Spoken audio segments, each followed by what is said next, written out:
1.5 घंटे के बाद एक फूलगोभी लेकर आई है। रे गई तो ऐसी दनदनाती हुई थी कि मैं तो डर गई थी कि कहीं सब्जी के साथ सब्जी वाले ने उठा कर लाए, और ले आई तो एक फूलगोभी लेकर आई। बाबू मैं बहुत सारी दुकानों पर गई, भाव कम ज्यादा भी करवाया, पर सारी सब्जियां मिलाकर भी 400 से कम में मिल ही नहीं रही थी। बेटा, अगर मैं कुछ कहूंगी ना तो लगेगा कि सासू बीननी पर अत्याचार कर।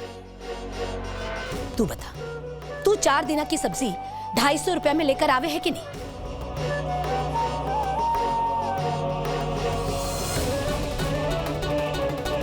कोई बात नहीं, मने लगे है थारी तस्वीर अखबार में उन लोगों ने भी देखी होगी। पूरे राजस्थान में नाम करने वाली ने, अरे आने सस्ती सब्जी देकर अपमान थोड़ी करना है थारा। अब जो होई जिसे रे 250 रुपया में जितनी सब्जी मिलती थी उतनी तो लेकर आती। रे एक फूल गोभी को मैं क्या करूं बता। बाबू मैंने 250 रुपए में कुछ चुनी हुई सब्जियां ली थी।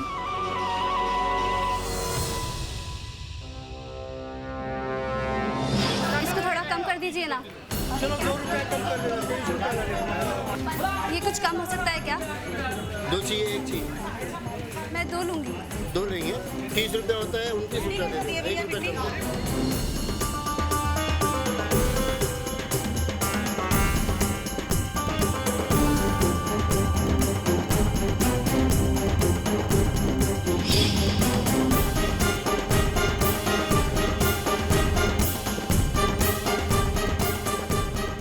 जब मैं सब्जियां लेकर घर की तरफ आ रही थी तो मैंने देखा कि एक बच्चा खड़ा रो रहा था और उसकी तरफ सब्जी का ठेला बढ़ता हुआ आ रहा था। जैसे ही मैं उसे बचाने के लिए गई तो मेरे हाथ से सब्जी का थैला छूट गया।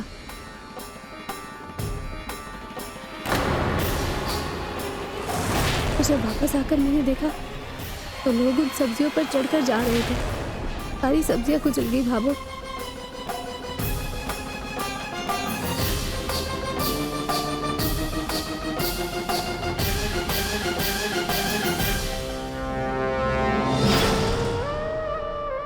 बेननी, मारे से ही गलती होगी। रे तू तो कलेक्टर नहीं है, तू तो धरती पर लोगों की मदद करने के लिए उतरी है।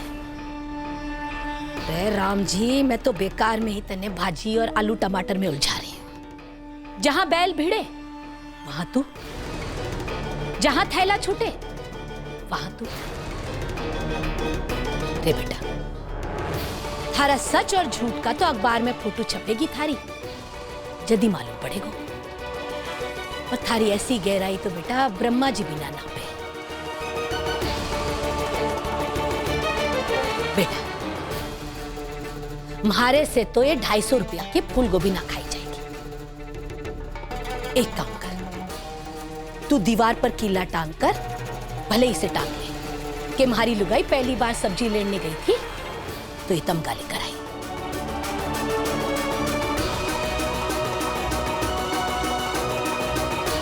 अच्छा माना कि तू सच्ची है, सब्जी लेती है, लोगों की मदद करने में बिगड़ गई, पर थारे परोपकार में मारो तो 250 रुपया को नुकसान होगा ना। रे 250 रुपया की सब्जी भी ना आई और ऊपर से एक चपेट और लाग गई। अब मारे 250 रुपया की भरपाई कौन करेगा? थारो झूठो भाई। थारे माँ बाप ने स्कूल कॉलेज की शिक्षा तो करवा दी, पर घर की शिक्षा को क्या होगा? मन ने तुम्हारो छोटो सो घर संसार चलाने के लिए एक बीननी चाहिए थी, और इसके भाई ने एक कलेक्टर नहीं भेज दी जो शहर चलावे। बस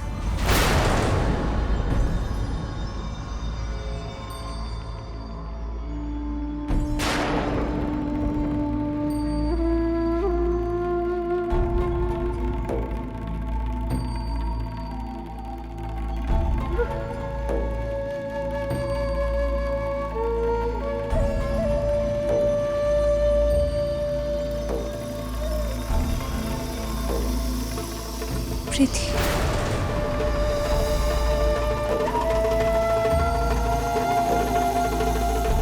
बस कीजिए अब।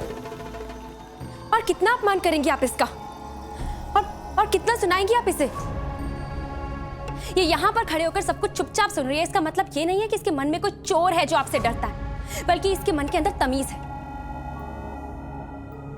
ये इसके अच्छे संस्कार हैं। इसके माँ बाप ने इसे ना केवल स्कूल और कॉलेज की, बल्कि बड़ों का आदर करने की और छोटों को प्यार करने की शिक्षा भी दी है।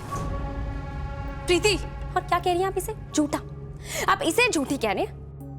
अगर इसे झूठ का सहारा लेना होता ना, तो ये अपने पैसों से सारी सब्जियां ले आती और आके कह देती 250 रुपए की है।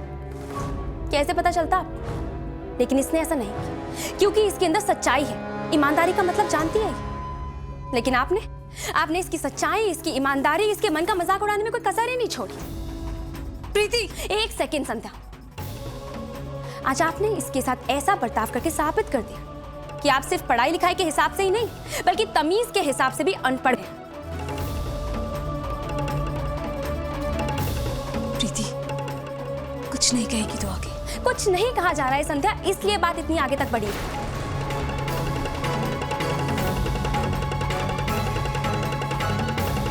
मारे घर पे आकर मारो या अपमान कर रही है? अपमान नहीं, मैं आपको सिर्फ इतना बताना चाहती हूँ कि आप मेरी दोस्त के साथ कितना गलत कर रही हैं। उसे बिना समझे, उसे बिना जाने जो आपके मन में आ रहा है वो आप कही जा रही हैं उसके खिलाफ। हाँ, गलत।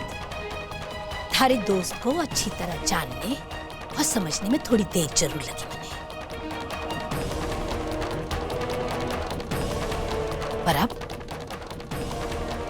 पर अब अच्छी तरह जान चुकी हूं मैं ये क्या चीज है और खुद ने के समझाने की कोशिश कर रही है। गढ़ के आगे फवारा और भीतर जाओ तो अंगारा।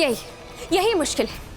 अपने आप को इतनी समझदार और जानकार मानने वाली आप संध्या को कभी समझ ही नहीं पाए। एक्चुअली इसमें आपकी गलती है ही नहीं, आपकी छोटी सोच से बहुत परे है ये।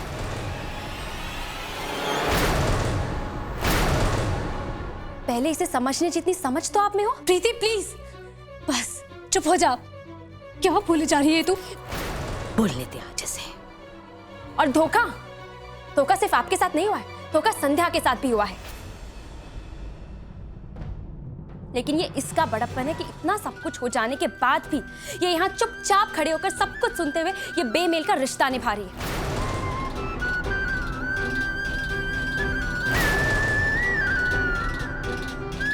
और ये एहसान इसने सिर्फ अपने भाई पर नहीं किया, आप सभी लोगों पर भी किया है, इस घर पर भी किया है।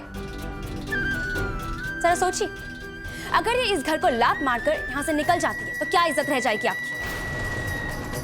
संध्या पढ़ी लिखी, कैसे भी अपना गुजारा कर लेगी, लेकिन आप तो झूठी शान खाते पीते उड़ते हैं। क्या करेंगे आप? कैसे बताएंगे आप अपने समाज को कि आपकी बहू आपके बेटे को इसलिए छोड़कर चली गई क्योंकि वो उसको उसके लायक नहीं लगा? कैसे जिएंगे आप इस कलंक के साथ? प्रीति बस, अब एक शब्द और नहीं। नहीं संध्या, बोलना बाकी और बोलना जरूरी भी है। नहीं प्रीति, मुझसे पूछिए संध्या क्या है, उसके सपने क्या है। हम सारे दोस्त यही सोचा करते थे कि संध्या की जिंदगी में कम से कम एक डॉक्टर या इंजीनियर आएगा, लेकिन आया कौन? माफ कीजिएगा, सुनने में बुरा जरूर लगेगा, लेकिन अपने दिल से पूछिए, क्या आपको नहीं लगता कि इस लड़की के जीवन में कोई बेहतर पढ़ा लिखा लड़का आ सकता था, या कोई सुलझा हुआ घर मिल सकता था? हम सब बैठकर यही सोचते थे। पता नहीं संध्या कितनी आगे जाएगी, लेकिन कहां पहुंची संध्या? मुझे इतना बड़ा धक्का लगा जब मैंने इसे अपने घर के आंगन में मिठाई बनाने वाली कढ़ाई साफ करते हुए देखा था। जब मुझे इतना बड़ा धक्का लगा तो सोचिए इसे कितना बड़ा धक्का लगा होगा ये जानकर कि इसकी शादी एक हलवाई से हुई है। और उसके बाद ईमानदारी से अपने आप से ये पूछिए, क्या कभी इसने आपको ये एहसास दिलाया कि ये क्या है, या इसके सपने क्या हैं?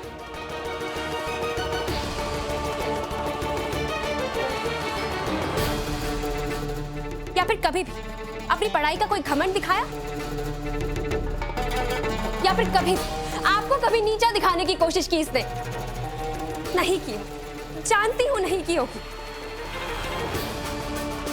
क्योंकि हार बैठी है ये। अपनी किस्मत से समझौता कर बैठी हूँ। थाली में जो परोस कर दिया गया उसे सर पे लगाकर अपना लिया है इसने। और इसके बाद भी इसका ऐसा अपमान। दिल नहीं है क्या जरा सा भी आपके अंदर? देखिए, आप मेरी माँ का अपमान नहीं कर सकते। माँ का अपमान दिखाई दे रहा है, पत्नी का नहीं। इसके आत्मसम्मान को जो ठोकरों में लिया जा रहा है वो नहीं दिखाई दे रहा। सारे फर्ज माँ के लिए ही है। उस लड़की के लिए कोई फर्ज नहीं जिसे हाथ पकड़कर इस घर में लाए थे। शादी के फेरे लेते वक्त जिसके सम्मान की रक्षा का वचन दिया था। एक बार तो कहते अपनी माँ से कि कुछ लगती है मेरी। प्रीति, बस अब कुछ नहीं बोलेगी तू। ये मेरे घर, मेरे परिवार का मामला है। तुझे हक नहीं दिया है मेरे बोलने का। क्यों संध्या, क्यों ये सब सह रही है तू? क्यों नहीं तुम? प्रीति प्लीज जाओ, चल जा यहाँ से। मेरी बात सुन। प्रीति चली जा, मुझे तेरी कोई बात नहीं सुननी है। संध्या, ये जो कुछ भी हो रहा है ये ठीक नहीं हो रहा है। मुझे ना तेरी कोई मदद चाहिए ना ही तेरी सलाह। मैंने कहा जा यहाँ से प्लीज।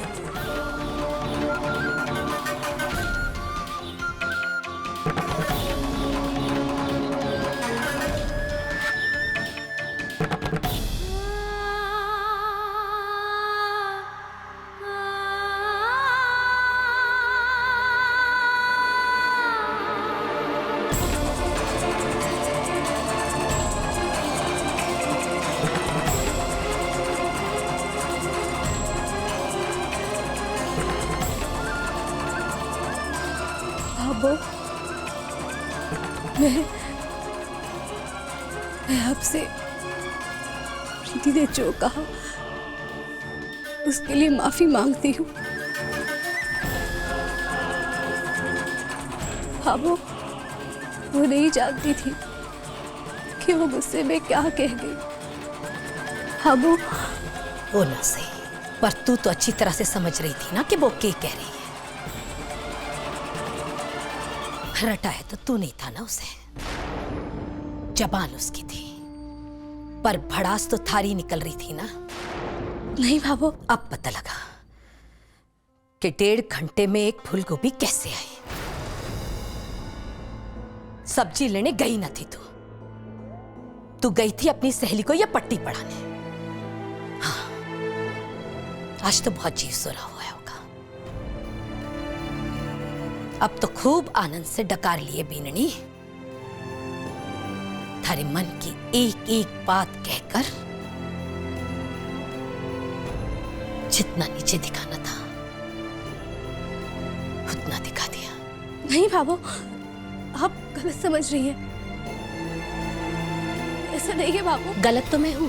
अरे अब तो पूरा पुष्कर जानने लग गया है कि संतोष राठी गलत है। बचपन से उसका बेटा मैदे का घोल खोल के जलेबियां उतारे है, गलत बात है। मिठाई बनावे है, गलत बात है। हलवाई है, गलत बात है। परिवार का पेट पाले है, वो भी गलत बात है।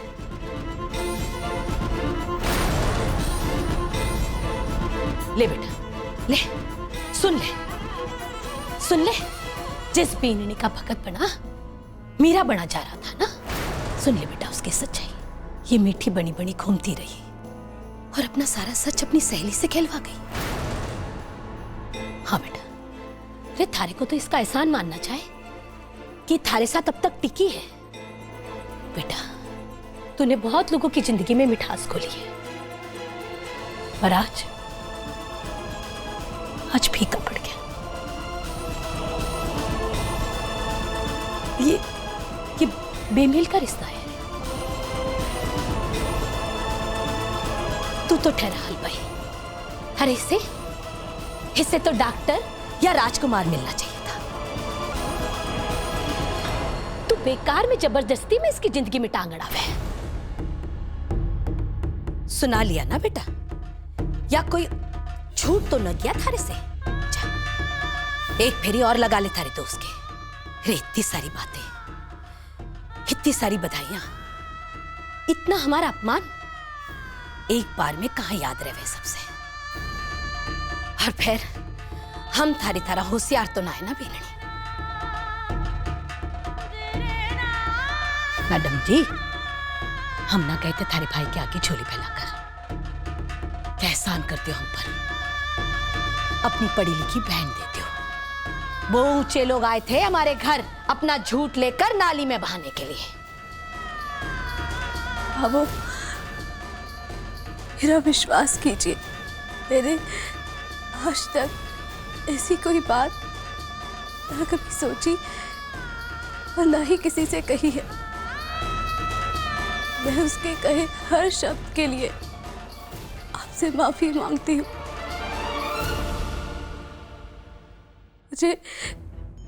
मुझे नहीं पता था बाबू कि वो ये सब कह जाएगी। बाबू, मैं बस, जिस परिवार के शरीर में खून की जगह झूठ दौड़े है, उस परिवार की बेटी पर कोई भरोसा करे तो भी क्या कर सके। रे मारे छोरे ने मारे से 15 दिन मांगे थारे लिए। जुबान दी है मैंने मारे बेटे ने, 15 दिन तक कुछ ना बोलूंगी। और इसीलिए इतना अपमान भी सहन करूंगी। तुझे 15 दिन तक बर्दाश्त करूंगी मैं। शुरुआत तो बहुत चौकी की है तूने। सुघड़ बीननी चाले घर बांधने, जमीन ढूंढी बीच शमशान।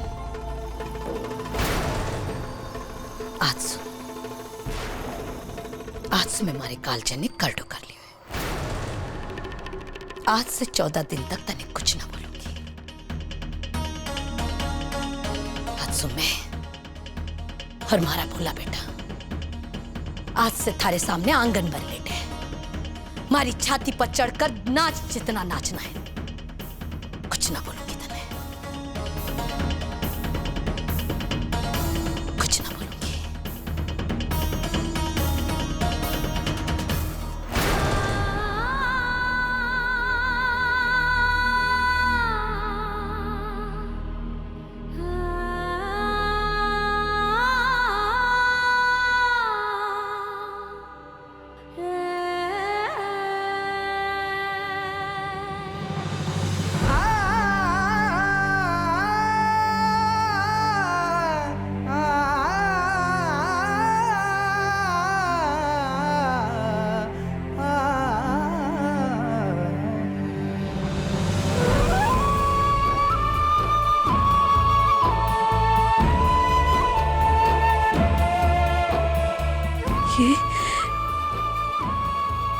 ये क्या किया प्रीति तूने?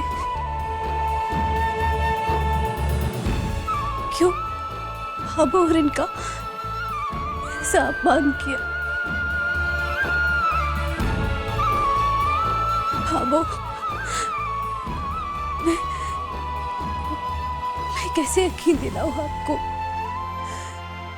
ये मेरे मन की बात नहीं थी।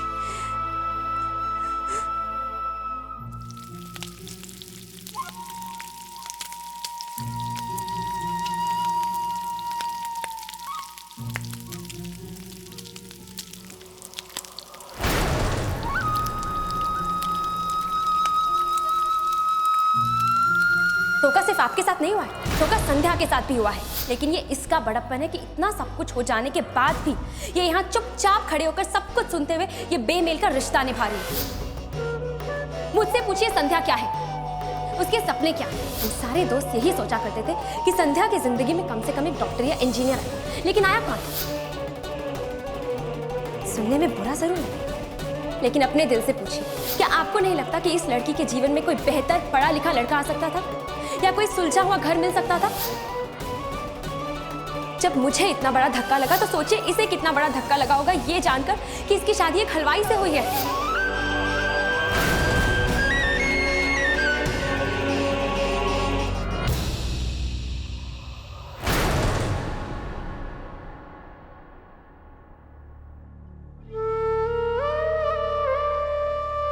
सुनिए,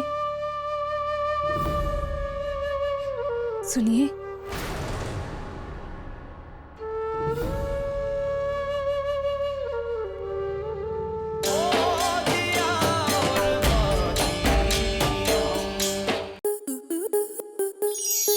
आपके मनोरंजन पर अब नहीं लगेगा कोई ब्रेक। स्टार प्लस के बेहतरीन शोज देखने के लिए लाइक, शेयर और सब्सक्राइब करें स्टार प्लस यूट्यूब पेज को।